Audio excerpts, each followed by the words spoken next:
Hi everyone, my name is Amber DuBoise Shepherd, Manager of Education and Outreach today. And today we're going to look at two bandolier bags. My father and stepmother are here. They are actually very much into beadwork and Native American beadworking. And so today we're going to be looking at the bags, and my father's dressed up in regalia. So he actually has some beadwork on that my stepmother has done, and she actually knows a couple of designs on the bandolier. So we'll just take a look at that today. Hello, my name is Larry DuBoise, and this is my lovely assistant and wife, Alicia. And we're here to look at bandolier bags. Probably from the mid 1800s, late 1800s. Yeah, this is an older one. Probably from up Ojibwe country, up north around the Great Lakes, but not real sure. But anyway, since you investigate a lot more on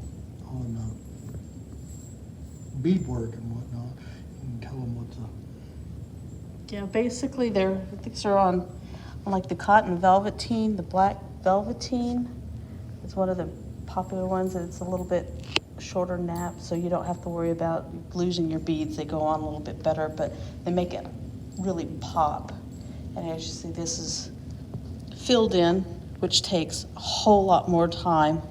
And this one, the newer one, is a little bit, with the applique, of course, it still takes time, but since it's not all filled in, it's a little less time consuming. It looks like this is ribbon. Unfortunately, it's getting frayed, and that has just your regular, looks like maybe a wool bias. It's hard to tell. But it is an applique. Some people call it overlay or spot stitch. And looks like most of the beads are in 11s, 13s, 15s on down. Now this one, very often, it does have the bag. Some of the pieces weren't actual bags. They were just, flat fronts, because they have a tendency to gap in through here.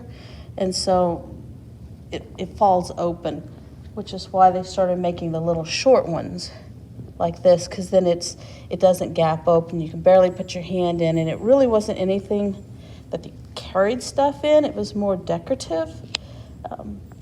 But it was definitely a piece that was worn by people or given as gifts. It's very time consuming. Neither one of them have the straps, unfortunately. And sometimes they would make them so that the straps would come off and they could use the straps as like just a bandolier around their neck whenever they danced. But they would, and they have of course, the little tassels on the end. So whenever they'd wear them and they'd dance, they'd really look pretty. And it was usually the men who wore them. You do see women who wear them, but it was usually men who did. And got your scallop edge on this one, and the otter trail on this one. So it has like the otter's hopping, tail drag, hopping, hopping, hopping, tail drag. And it looks like an otter track. And that's his apron. Yeah, this is my apron from my regalia, fleur-de-lis pendants.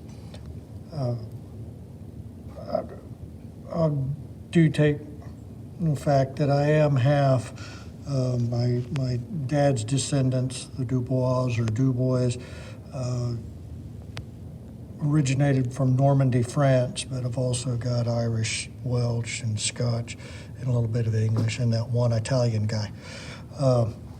We use fleur-de-lis here, cedar, which is what we use in a lot of our ceremonies, and then just little simple Sage. Leaves and sage and berries and That's supposed to be tobacco.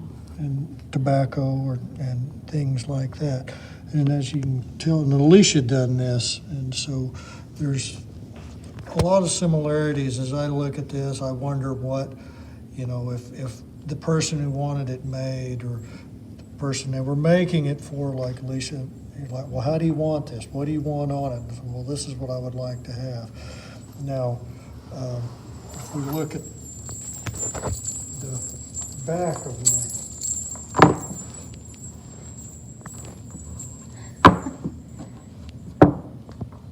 you see I've got wolf paws, of course, because that's my fan. And then there should be a couple of, That's for Army. He was in the Army and Air Force both. So I put those on. so we put those on there. And sometimes it's just depending on, I guess, what the person wants on their beadwork. And now this right here, this is an ermine skin bag. This was my grandma.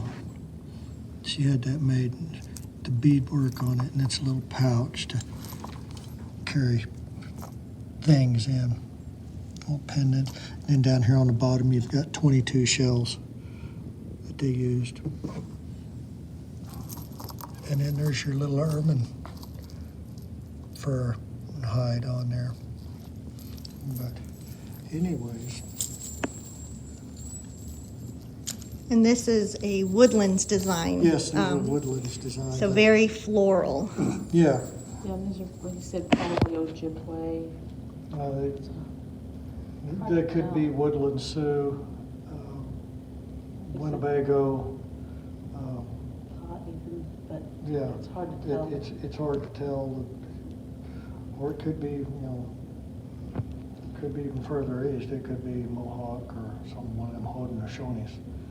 It's just hard to tell. And I guess, as you said, you don't know where they originated from or how you got them. Mm-mm. But, oh, yeah, there's a lady named Marcia Anderson who got a book called A Bag with a Pony.